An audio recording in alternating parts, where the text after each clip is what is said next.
Hello, Fathers Faithful. Thank you for joining me for Sunday School today. On Saturday, July 4th, many of our church family are going to gather to open a time capsule that was actually buried there in 1976. Now, think about those people who placed those items inside. By the time you're hearing this lesson, we will have already opened the time capsule and we'll know exactly what is inside it. But when we think about the people who place those items inside, many of them right now are worshiping the Lord face to face. They can't speak to us anymore, but in a sense, they have left us a message. So as we open that capsule, I'm sure that we're going to smile at the newspapers or the photographs or the church bulletins or whatever else they left for us. But those objects will actually represent something much, much deeper. This was the older and former members of Bethel Church saying, "This is who we were. This is what mattered to us. Don't you forget it." Isn't that exactly what Joshua was doing in the last couple chapters of the book of Joshua in chapters 23 and 24?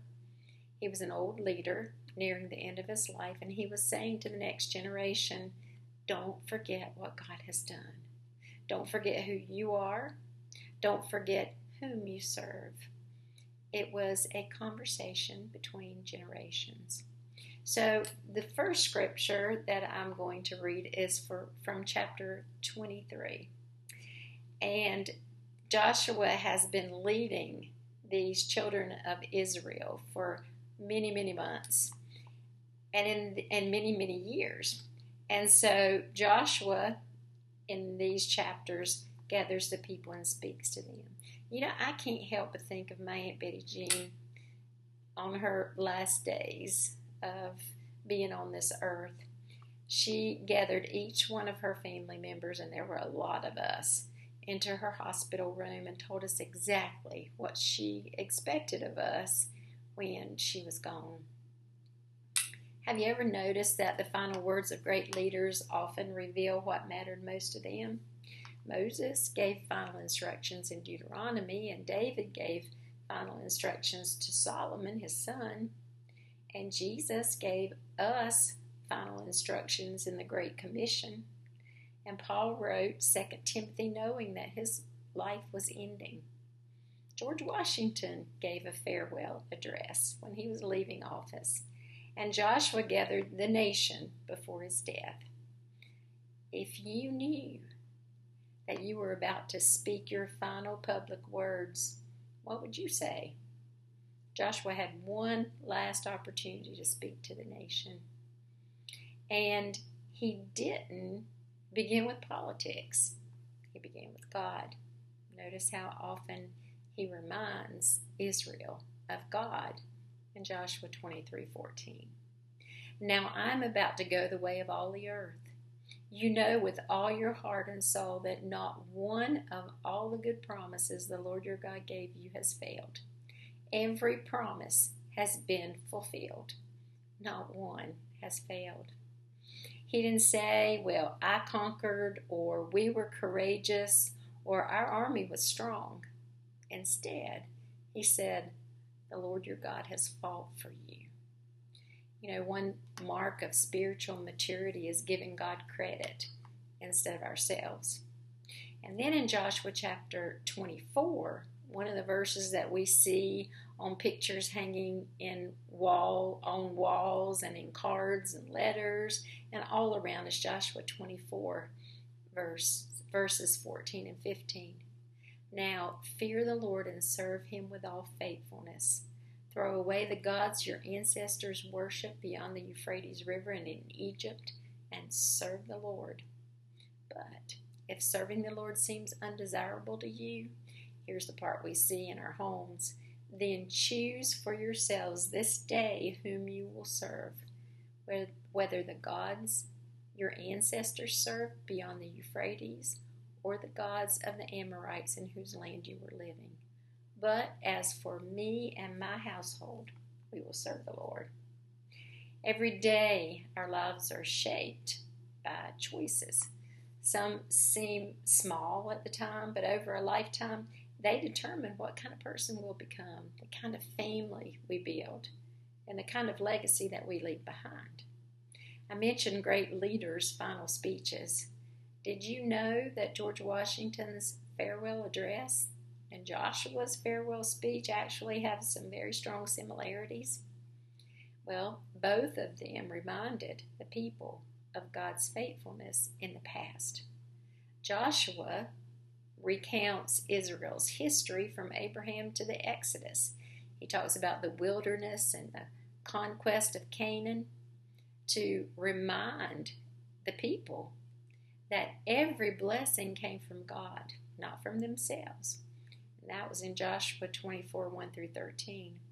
Not one thing has failed of all the good things which the Lord your God spoke concerning you. Joshua 23, 14 again. And then Washington reminded Americans how providence, God, had guided the young nation through the Revelation in its early years. He often referred to the invisible hand of providence protecting the nation. So before asking people to be faithful in the future, both leaders reminded them of God's faithfulness in the past. They also both warned that future blessings depended on continued obedience. Joshua said, "Fear the Lord and serve him in sincerity and truth. Put away the gods your fathers served." Joshua 24:14. Joshua warned that turning away from God would bring judgment. Washington said one of his best-known statements says, "Religion and morality are indispensable supports." He warned that freedom could not survive if virtue disappeared. So political strength or military victory alone would never preserve a nation. Character mattered, and they were both saying that. They also both urged the next generation to make its own choice. Joshua understood that he could not choose for Israel. And that's why he said in Joshua 24:15, "Choose this day whom you will serve. But as for me and my house, we will serve the Lord." And Washington knew that America's future would depend on the decisions of the citizens after he was gone.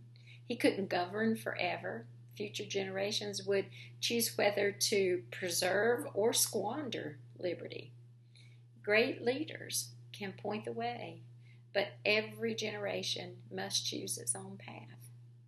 And both of them put principles above themselves. Joshua did not ask Israel to remember Joshua. No, instead he pointed them to God.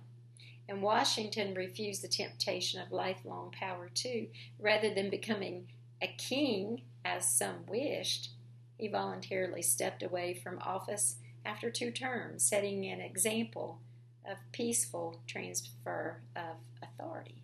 So both men understood the cause is greater than the leader.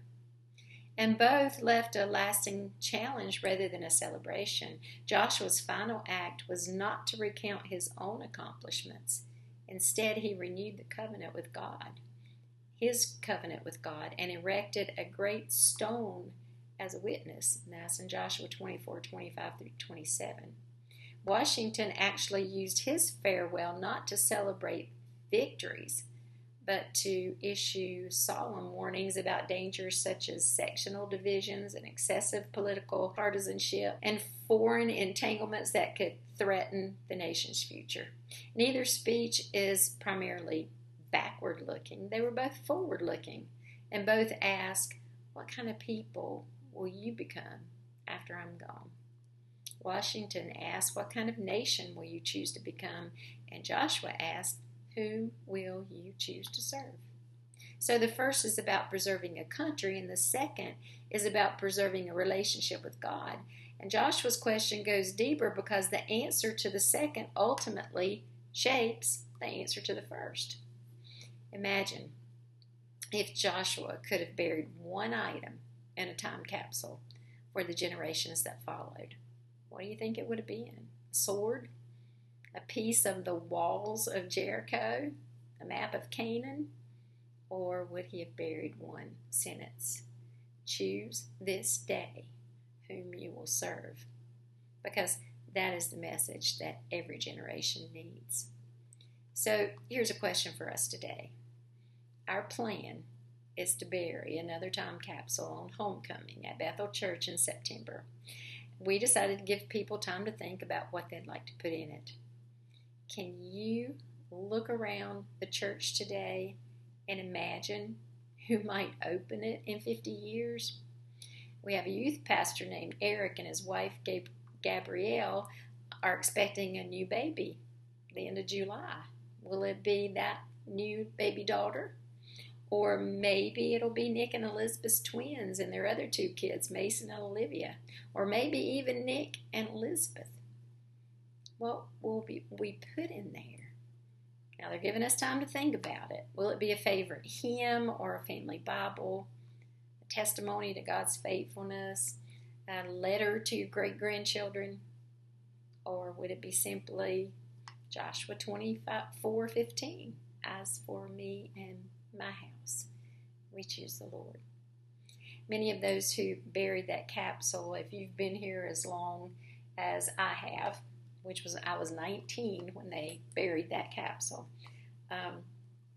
But those of us who are Bethel, many of those who put something in that capsule were our Sunday school teachers and choir members, the musicians, the trustees, faithful saints who prayed in that sanctuary long before most of our children were even born.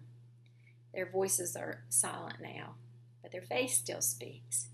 And that reminds me of Hebrews 11:4, where it says of Abel, and through his faith, though he died, he still speaks. So Saturday won't necessarily be about opening a container. It'll be about receiving a legacy. Joshua understood that the greatest legacy isn't land or buildings or possessions. It is a life that points the next generation to the Lord. So here's a question for you.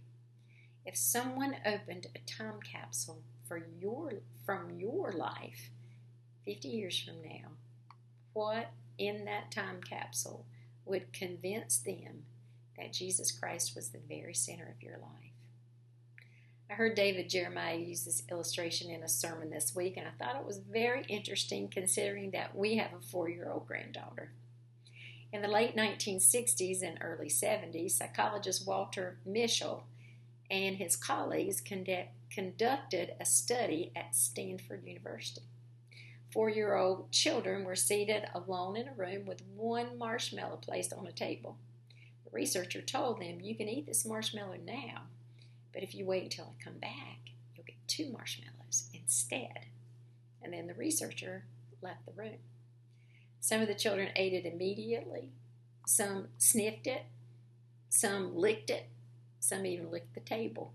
Some covered their eyes, and some sang to themselves, and some turned around so they wouldn't have to look at it.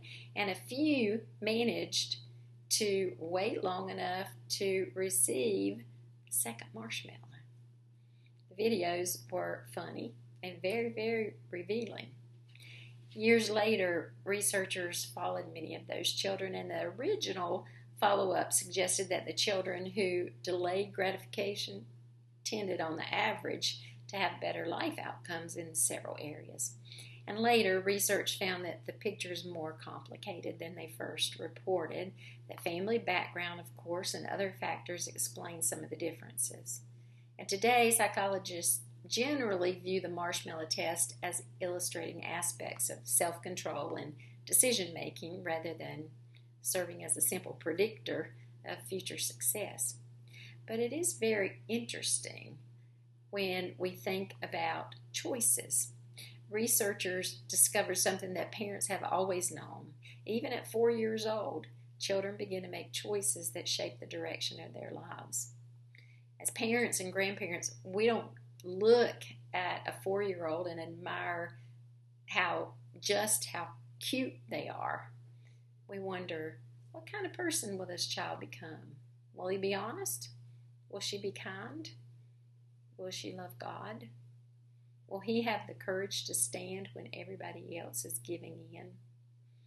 Joshua was asking that same question, but about an entire nation. You know, when I watch our granddaughters, Lily and Cece, play, I'm not wondering whether they'll be taller or shorter someday.